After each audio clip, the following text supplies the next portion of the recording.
ამ წუთებში საქართველოს პარლამენტში ქართული ოცნების ინიციატივით შექმნილი 2003-2012 წლებში მოქმედი რეჟიმისა და რეჟიმის პოლიტიკური თანამდებობის პირების საქმიანობის შემსწავლელი დროებითი საგამოძიებო კომისიის მეორე სხდომა იწყება.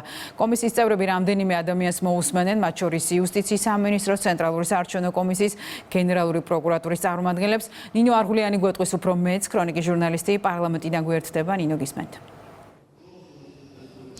ნინო, საგამოძიებო კომისია დღეს კონკრეტული პირების მოსმენებს იწყებს. პირველი იუსტიციის მინისტრის მოადგილე ბექა ძამაშვილი იქნება, რომელიც წლების განმავლობაში სტრასბურგში წამების საქმეებსა და ასევე რუსეთის წინააღმდეგ საქმეებს კურირებდა. გარდა აგვისტოს მოვლენებისა, როგორც უკვე აღნიშნე, ის დღეს კომისიის წევრთა კითხვებს უპასუხებს წამებისა და არაადამიანური მოპყრობის ფაქტებთან დაკავშირებით, უფრო კონკრეტულად იმ საქმეებზე, რომლის განხილვაც ევროპულ სასამართლოსაც მოუწია. დღესვე კომისიის წევრები მოусმენენ შინაგან საქმეთა მინისტრის მოადგილეს და ასევე გენერალური პროკურატურის წარმომადგენელს ირაკლი ნადარეიშვილს, რომელიც უკვე ბევრი წელია პროკურატურაში ნაციონალური მოძრაობის დროს დაზარალებულების საქმეებზე, ანუ ქონების დაბრუნების მიმართულებით მუშაობს. დღესვე საქართველოს პარლამენტში ველოდებით ცენტრალური საარჩევნო კომისიის წარმომადგენლებს, როგორც კომისიის წევრები, საგამოძიებო კომისიის წევრები განმარტავენ, დღეს გამოიკვეთება ერთგვარი ჩარჩო იმისა,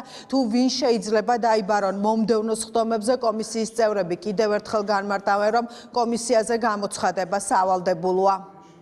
კომისიას მივაწვით ინფორმაციას, რა საკითხებზეც ექნება კითხვები.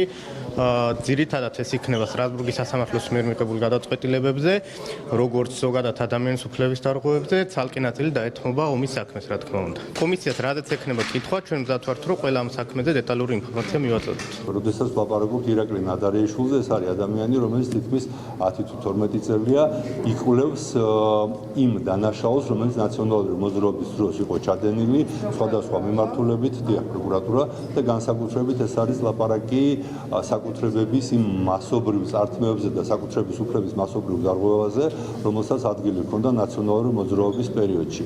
ბატონი ძამაშვილისგან ძალიან საინტერესო იქნება მოვისმინოთ თუ რა ტიპის საქმეები მიდიოდა სტრასბურგში, რა მტკიცებულებები იყო ჰააგაში, რატო წავაგეთ მათ შორის ჰააგაში ის საქმე მართლმსაჯულების საერთაშორისო სასამართლოში, რომელიც წავაგეთ ჯერ კიდე ჩვენს გამარჯვებამდე, ანუ 2008 წელსვე სააკაშვილმა შეიტანა რუსეთის წინააღმდეგ სარჩელი ჰააგაში და წავაგეთ, იმიტომ რომ არანაირი მტკიცებულება არ ყოფილა წარდგენილი. საინტერესო იქნება მოვისმინოთ რა თომ გაძნელდა მოგება ჰააგაში, ბოდიში, სტრასბურგში ადამიანის უფლებათა სასამართლოში ჩვენი სარჩელის და რატო იყო გამქრალი მტკიცებულებები, რომლებსაც ეს მოგება უნდა გააადგილებინას. ცენტრალურ საარჩევნო კომისიასთან დაკავშირებით ასევე ძალიან საინტერესო იქნება იმ სისტემურ დარღვევებზე ლაპარაკი, რომლებსაც ადგილი ჰქონდა თქვა 2004-2008 წელს ან სხვა არჩევნების დროს.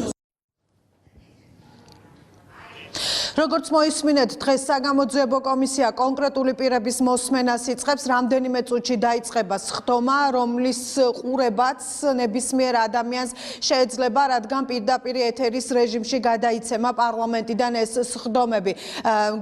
თქვენი მაყურებელმა კარგად იცის, რომ ამ კომისიის მთავარი მიზანი 2003-12 წლებში ჩადენილი დანაშაულებების გამოვლენაა და ამ საკითხებთან დაკავშირებით მსჯელობა. საუბარი ეხება არამხოლოდ ძალადობას, წამებას, არამედ ასევე აგვისტოს მოვლენებს, ქონების წართმევას, ბიზნესის ტერორს, მედია ტერორს და მედიის წართმევის საქმეებს. ქართული ოცნების გაცხადებული პოლიტიკაა, რომ მას შემდეგ, რაც კომისია დაასრულებს ამ საქმეებზე მუშაობას, 6 თვის შემდეგ კონკრეტული დოკუმენტები კომისიის მუშაობის შედეგების შემდეგი რეაგირებისთვის უკვე გენერალურ პროკურატურაში გადაიგზავნება.